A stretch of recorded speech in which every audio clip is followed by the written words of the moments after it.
Saya berhenti je, saya cakap, tahu tak, mak saya suka awak. Yeah. The first time saya Angeline.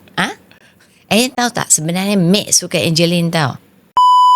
Abang pun berhenti di tepi. Terkejut tak time tu? Sekarang suddenly ke tiba-tiba berhenti? Tak, abang berhenti. So I thought like tak apa.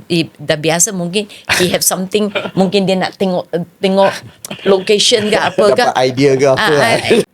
Itu abang luahkan lah. Niat Nawai tu nak ni beristrikan. Terus, saya berhenti je, saya cakap, tahu tak, mak saya suka awak. Yeah. The first time saya Angeline. Tahu tak sebenarnya Mek suka Angeline tau. Dia betul. Why study say Mek? Then after that, Angeline jujur tanya dia, kenapa tiba-tiba abang cakap Mek suka Angeline? Betul tak? Dia kata like, ask me.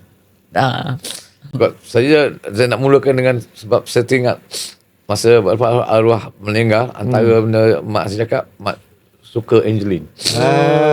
Jadi saya mesti mulakan dengan power sikit. Sampai semangat Last card tu. Dia pakai last card tu.